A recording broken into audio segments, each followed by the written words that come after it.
Good morning students. My self doctor Vishal Tiwari. Last video में जो हमने चर्चा करी थी वो थी अमेरिका की ऐतिहासिक पृष्ठभूमि के ऊपर कि अमेरिका का खोज किस तरह से हुई, अमेरिका के अंदर उपनिवेश किस तरह से बसे, ठीक है। और जो 13 प्रमुख उपनिवेश थे वो कौन कौन से थे और उन उपनिवेशों में बसने के लिए लोगों के पास क्या प्रमुख कारण थे, उनके ऊपर हम लोगों ने चर्चा करी। अब विश्व इतिहास के प्रमुख क्रांति, जैसे अमेरिका का स्वतंत्रता संग्राम भी कहा जाता है, उस क्रांति के प्रमुख कारण क्या क्या रहे हैं उसके ऊपर हम लोग चर्चा करेंगे इस वीडियो के अंदर। तो आज का हमारा टॉपिक है अमेरिकन क्रांति के प्रमुख कारण।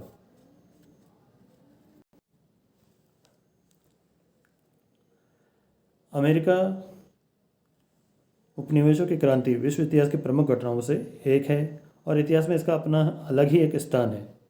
13 उपनिवेशों में आबाद लोगों में काफ़ी भिन्नता थी और उनमें से बहुतों को इंग्लैंड से कोई विशेष शिकायत भी ना थी। फिर भी परिस्थिति ने उन्हें एकता के सूत्र में आबद्ध कर दिया और वे शक्तिशाली इंग्लैंड के विरुद्ध उठ खड़े हुए और अंत में इंग्लैंड के निरंकुश शासन से मुक्त होने में सफलता उनको मिली भी।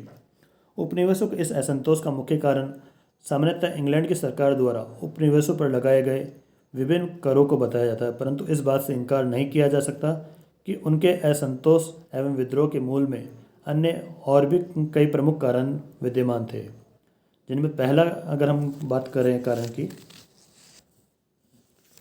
क्रांति के जो प्रमुख कारण है उनमें पहला है उपनिवेशों में इंग्लैंड के प्रति प्रेम का अभाव।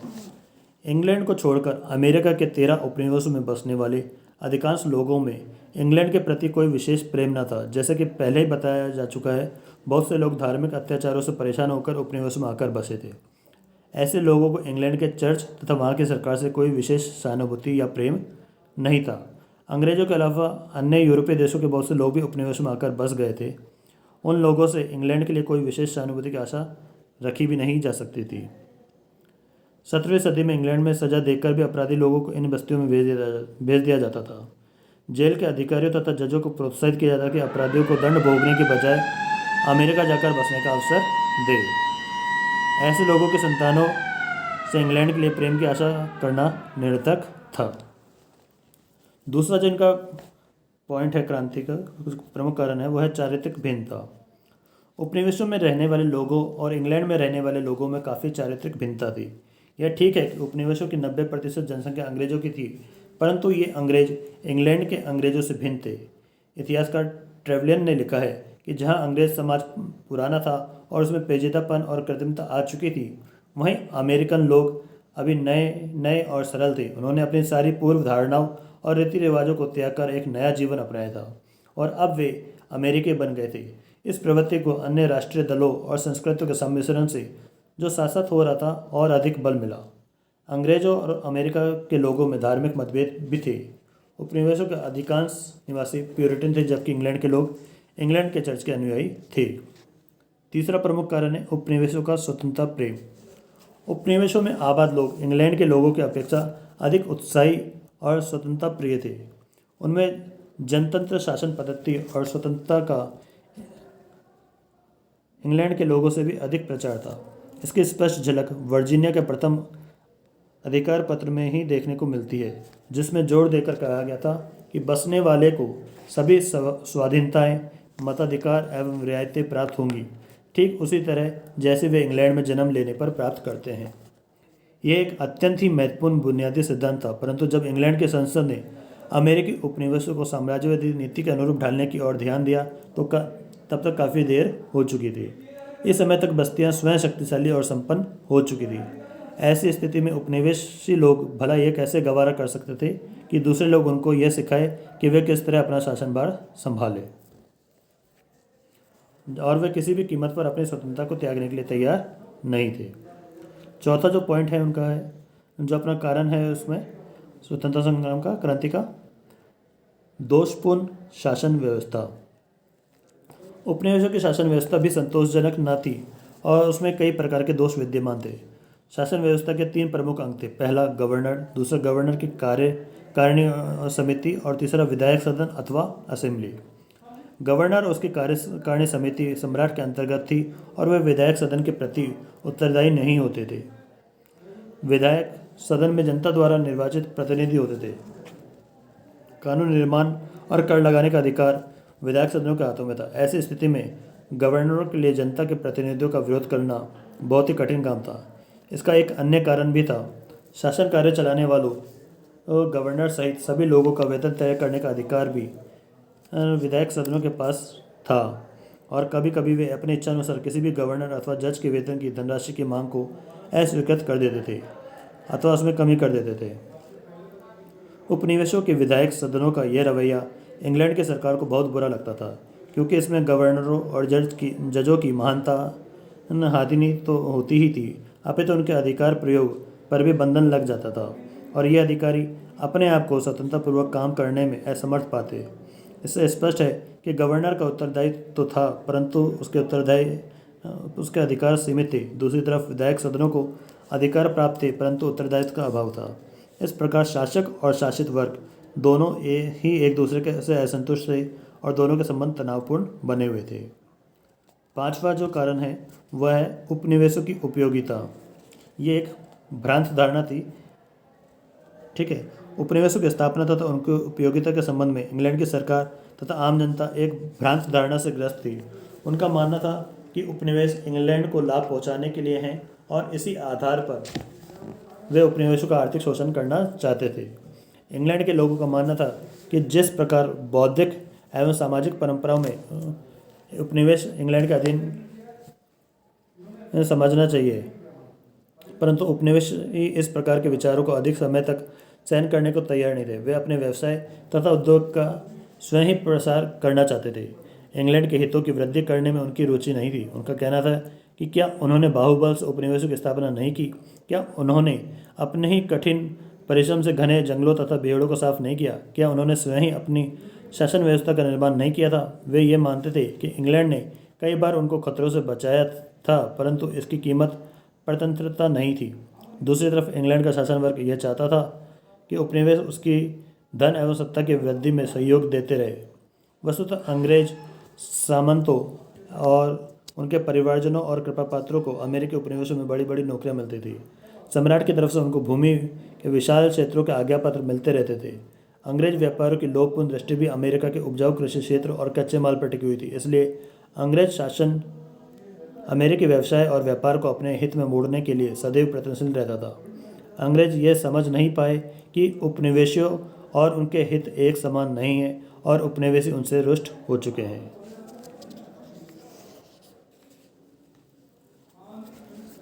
छठा जो कारण है वह है सप्तवर्षीय युद्ध का प्रभाव। जिस समय अंग्रेज अमेरिका में अपने उपनिवेशों की स्थापना में व्यस्त थे, उस समय फ्रांसीसी भी उत्तरी अमेरिका में अपने साम्राज्य का विस्तार कर रहे थे। उन्होंने मिसिसिपी नदी पर अधिकार करके उत्तर पूर्व में क्वेबेक से लेकर दक्षिणी में न्यू ऑरलियंस तक एक विशाल साम्राज्य स्थापित करके अंग्रेजों को ऑपरेशन पहाड़ के पूर्व की तंग पट्टी तक सीमित कर दिया था। अंग्रेजियों और फ्रांसीसियों में 100 साल से भी अधिक समय तक अनिर्णायक युद्ध चलते रहे।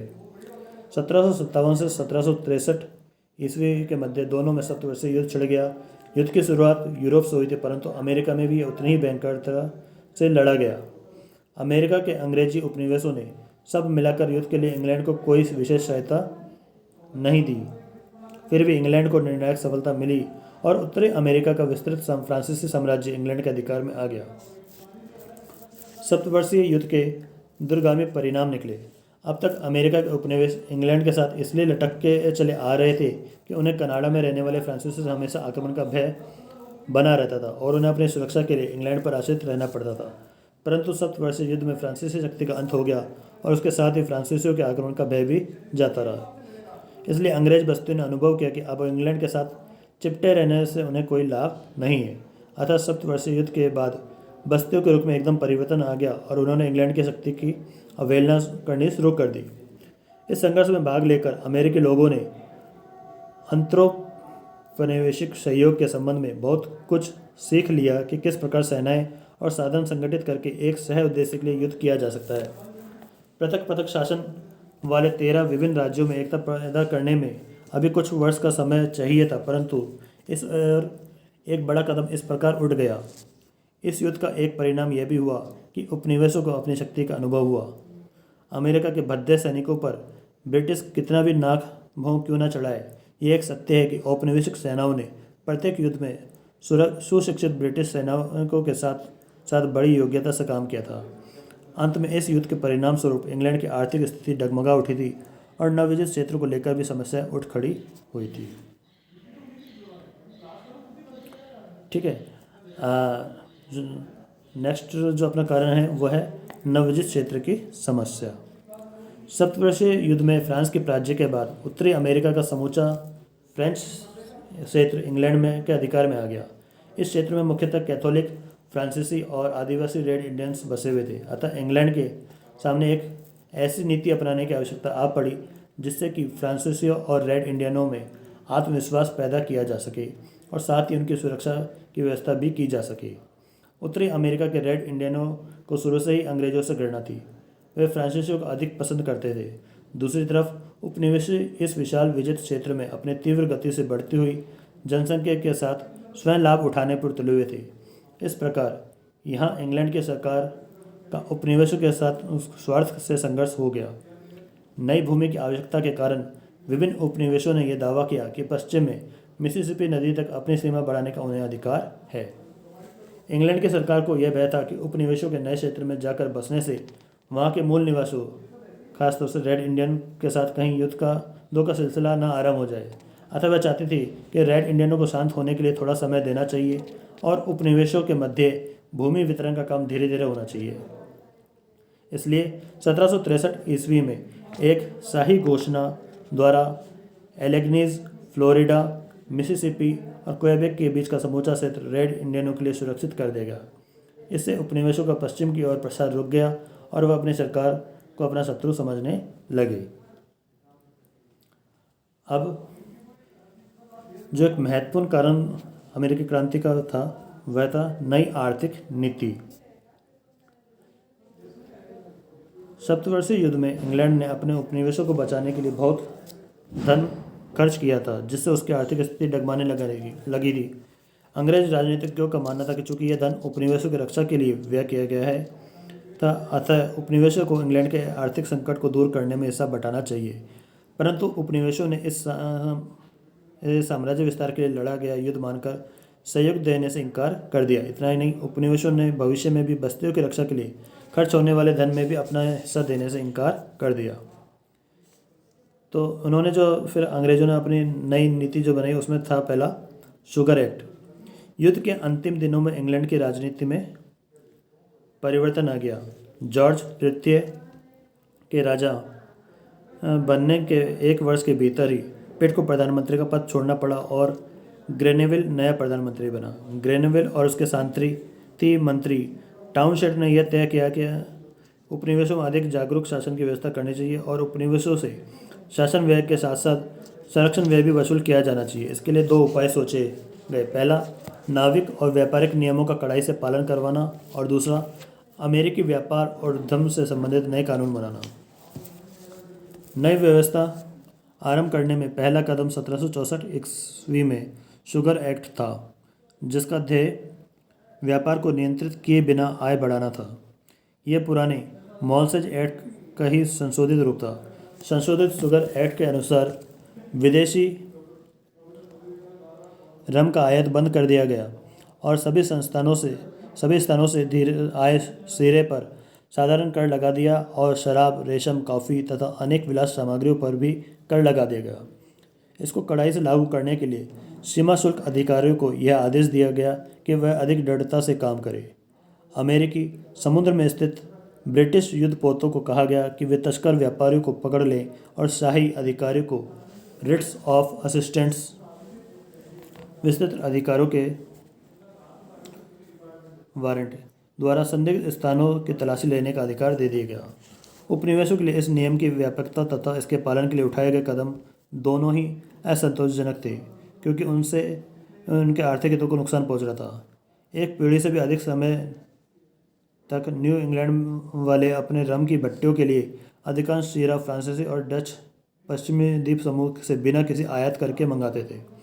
अब वे न तो सस्ते दामों पर शक्कर ही मोल ले सकते थे और न रम बनाने के लिए शीरा ही ला सकते थे। इसके विपरीत यह नियम अंग्रेज शक्कर उत्पादकों के लिए लाभदायक था, अतः उनका उत्तेजित होना स्वाभाविक था। इसके अलावा 1764 ईस्वी के राजस्व अधिनियम में कहा गया था कि राज्य की आय को बढ़ाने के लिए कर लगाए गए हैं।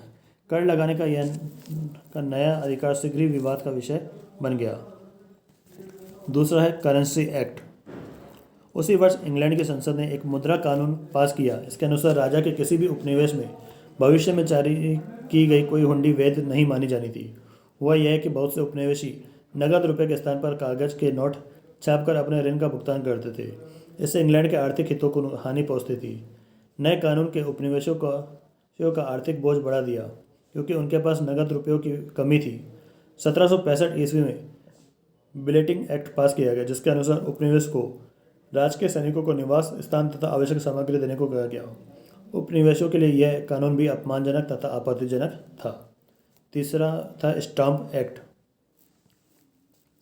1765 ईस्वी में ग्रेनविल ने सुप्रसिद्ध स्टाम्प एक्ट पास करवा दिया। इस कानून के द्वारा समाचार पत्रों, कड़ी आलोचनाओं वाली पत्रिकाओं, पुस्तिकाओं, लाइसेंसों, पट्टों तथा कानूनी दस्तावेजों पर रसीदी टिकट यानी कि स्टाम्प लगाना आवश्यक हो गया। इस कानून ने उपनिवेशों में पहले से चले आ रहे असंतोष को और संगठित रूप दे दिया। यद्यपि इस कानून द्वारा लादा गया बोझ बहुत हल्का था और इससे प्राप्त होने वाली आय का उपयोग उपनिवेशों के लिए ही किया जाता था, फिर भी उपनिवेशों में तत्काल इस एक्ट का विरोध शुरू हो गया। इसके अलावा कुछ नए कानून और बनाए गए थे, जैसे 1767 ईस्वी में इंग्लैंड के वित्त मंत्री चार्ल्स टाउनशेंड ने जल्दबाजी में कुछ नए कानून पास करवाए जो कि उपनिवेशों को उतने ही अप्रिय और असहनीय थे जितने कि पहले वाले नियम। एक नियम के अनुसार शीशे, कांच, रंग, चाय और अन्य कई वस्तुओं पर जिनका आयात उपनिवेशों में होता था, चुंगी लगाई गई। इससे होने वाली आय का उपयोग उपनिवेशों में ब्रिटिश सरकार की ओर से नियुक्त गवर्नरों तथा राजकीय कर्मचारियों के वेतन और अन्य खर्चों के भुगतान के लिए किया जाना था। इसका अर्थ था गवर्नरों पर से औपनिवेशिक विधानसभाओं का नियंत्रण कम करना। इससे उपनिवेशों को यह विश्वास हो गया कि ब्रिटिश संसद उपनिवेशों के मामलों में और अधिक नियंत्रण रखने की सोच रही है। दूसरे नियम के द्वारा यह तय किया गया कि उपनिवेशों में उत्पादित समस्त वस्तु पर चुंगी की वसूली सम्राट द्वारा नियुक्त कमिश्नर ही करेंगे। इन कमिश्नरों का वेतन इंग्लैंड के राजकोष से चुकाने की व्यवस्था की गई, अर्थात इन्हें भी उपनिवेशों के नियंत्रण से मुक्त रखा गया। तीसरे कानून के अंतर्गत ईस्ट इंडिया कंपनी द्वारा अमेरिका को भेजे जाने वाली चाय पर जो चुंगी लगती थी उसे समाप्त कर दिया गया। इससे ईस्ट इंडिया कंपनी के लिए अमेरिकी तस्कर व्यापारियों की अपेक्षा सस्ती दरों पर चाय बेचना संभव हो गया। एक अन्य कानून के द्वारा उपनिवेशों के उच्च न्यायालयों को विस्तृत अधिकारों के वारंट जारी करने का अधिकार दिया गया। इस प्रकार जिन सामान्य तलाशी वारंटों से उपनिवेश की गणना करते थे उन्हें वैधता प्राप्त हो गई। इन सभी नए कानूनों के परिणाम स्वरूप सारा अमेरिका में फिर से विरोध उठ खड़ा हुआ। अमेरिका के धाराशास्त्रियों ने इन कानूनों को नियम के विरुद्ध बतलाया और व्यापारियों ने फिर आयात बहिष्कार समझौते आरंभ कर दिए। बॉस्टन हत्याकांड।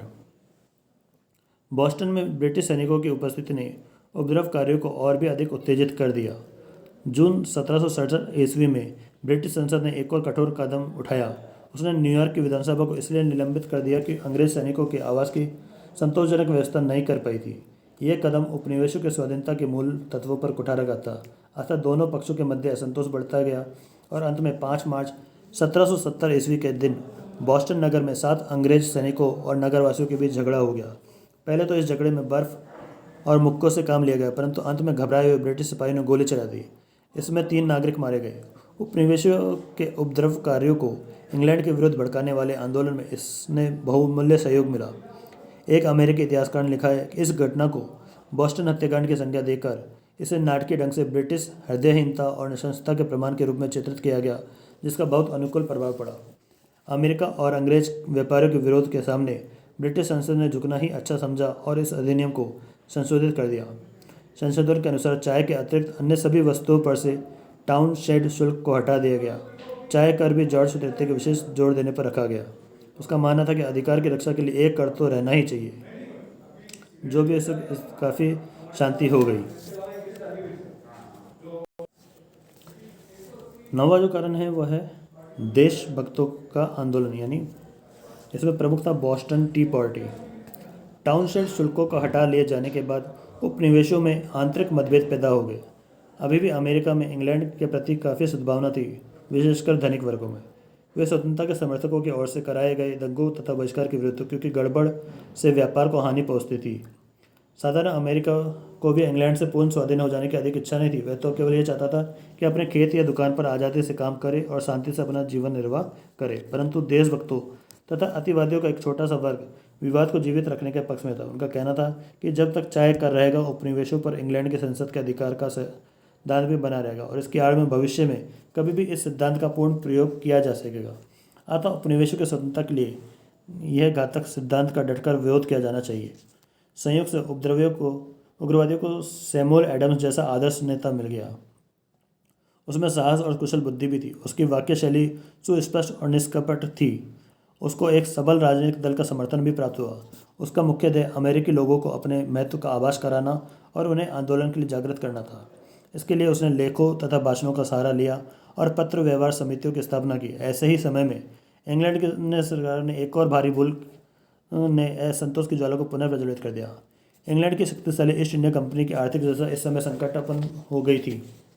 कंपनी को इंग्लैंड की आवश्यकता अनुसार चाय की पूर्ति का एकाधिकार था, परंतु उस समय इंग्लैंड के गोदामों में चाय भरी थी और उसका कोई ग्राहक नहीं था। यदि कंपनी को अमेरिका में चाय निर्यात करने का एकाधिकार मिल जाए तो कंपनी दिवालिया होने से बच सकती थी। वैसे भी अमेरिका में 1770 ईस्वी के बाद से ही चाय का अवैधानिक व्यापार बहुत बढ़ गया था। अतः कंपनी की प्रार्थना पर 1773 ईस्वी में संसद ने चाय अधिनियम पास करके ईस्ट इंडिया कंपनी को अमेरिका में चाय निर्मित करने का अधिकार दे दिया। कंपनी ने अपनी चाय प्रचलित दर से कम मूल्य पर अपने ही जनप्रतिनिधियों को बेचने का निश्चय किया। उसका उद्देश्य चाय के तस्कर व्यापार को लाभहीन बनाना था। आशा यह थी कि उपनिवेशी सस्ती चाय बड़ी मात्रा में खरीदेंगे, परंतु उपनिवेशों को एकाधिकार से चिढ़ थी और अमेरिकी व्यापारियों को आर्थिक हानि पहुंच रही थी। अतः जब कंपनी के जहाज चाय लेकर अमेरिका पहुंचे तो उन्हें खरीदने वाला कोई न था। विवश होकर अधिकांश जहाज़ों को वापस इंग्लैंड भेजना पड़ा, परंतु बॉस्टन बंदरगाह में कुछ जहाज़ रुक गए। बॉस्टन के गवर्नर के पुत्र तथा भतीजे की यहाँ कंपनी के प्रतिनिधि थे और वे गवर्नर की सहायता से माल को उतारकर गोदामों में ले जाने की योजना बना रहे थे। इस पर 26 दिसंबर 1773 ईस्वी की रात को 50-60 व्यक्तियों ने आदिवासियों का वेश धारण करके जहाज़ों पर धावा कर दिया और चाय को समुद्र में फेंक दिया। यह घटना इतिहास में बॉस्टन टी पार्टी के नाम से विख्यात हुई। ईस्ट इंडिया कंपनी ने संसद के एक कानून का पालन करते हुए काम किया था। उपनिवेशों ने संसद की अवहेलना करके उसके अधिकार को चुनौती दी। जॉर्ज तृतीय जैसा शासक इस प्रकार की कार्रवाई को कभी सहन नहीं कर सकता था और न ही संसद इसे सहन कर सकती थी। अतः संसद ने 5 निष्ठुर नियम पास किए जिनका उद्देश्य अमेरिका में उग्रवाद का दमन करना था। पहले नियम के द्वारा बॉस्टन बंदरगाह को उस समय तक के लिए बंद कर दिया गया जब तक चाय का हर्जाना न दे दिया जाए। इससे बॉस्टन नगर का जीवन ही संकटमय हो गया, क्योंकि इसका सीधा अर्थ था बॉस्टन का आर्थिक विनाश। दूसरे नियम के अंतर्गत मैसाचुसेट्स के सभासदों, जिन्हें पहली उपनिवेशी निर्वाचित करते थे, को नियुक्त करने का अधिकार राजा को दिया गया। गवर्नर को न्यायाधीश नामांकित करने का अधिकार दिया गया और गवर्नर की अनुमति के बिना नगर सभाओं की बैठकों पर रोक लगा दी गई। तीसरे नियम के अंतर्गत हत्या संबंधी सभी मुकदमे इंग्लैंड या उपनिवेशों में न्याय हेतु भिजवाने का प्रावधान था। चौथे नियम के अनुसार ब्रिटिश सैनिकों के ठहरने के लिए समुचित आवास की व्यवस्था का भार स्थानीय अधिकारियों के ऊपर डाल दिया गया। पांचवें नियम के अनुसार कनाडा में रहने वाले कैथोलिकों को सहिष्णुता प्रदान की गई और क्वेबेक की सीमा ओहियो नदी तक बढ़ा दी गई। 10वां जो कारण है वह है प्रथम महाद्वीपीय कांग्रेस। इन नवीन कानूनों से सारे अमेरिका में सनसनी पैदा हो गई और लोगों ने इन्हें दमनकारी कानून की संज्ञा दी। इन कानूनों का उद्देश्य मैसाचुसेट्स को दबाना था, परंतु अन्य सभी उपनिवेश इसकी सहायता के लिए इकट्ठे हो गए। उन्होंने सहानुभूति प्रकट की और आवश्यक खाद्य पदार्थ भेजे जिनकी उपनिवेश में बड़ी आवश्यकता थी। वर्जीनिया के नागरिकों ने सभी उपनिवेशों के प्रतिनिधियों को फिलाडेल्फिया में एक सम्मेलन बुलाने का सुझाव रखा। परिणाम स्वरूप 5 सितंबर 1774 को महाद्वीप की इस प्रथम कांग्रेस का अधिवेशन शुरू हुआ, जिसमें जॉर्जिया के अतिरिक्त अन्य सभी उपनिवेशों के प्रतिनिधियों ने भाग लिया। प्रतिनिधियों में मैसाचुसेट्स के जॉन एडम्स और सैमुअल एडम्स, वर्जीनिया के जॉर्ज वाशिंगटन और पैट्रिक हेनरी और दक्षिण कैरोलिना के जॉन रूटलेज और क्रिस्टोफर गेल्डस्टेन प्रमुख थे। कांग्रेस को बुलाने का मुख्य उद्देश्य उपनिवेशों की वर्तमान स्थिति पर विचार करना था। उनके न्यायोचित अधिकारों और स्वतंत्रता की पूर्ण प्राप्ति के लिए उचित और ठीक विधियों पर विचार करना और ग्रेट ब्रिटेन तथा उपनिवेशों के साथ फिर से एकता और अच्छा संबंध बनाना था।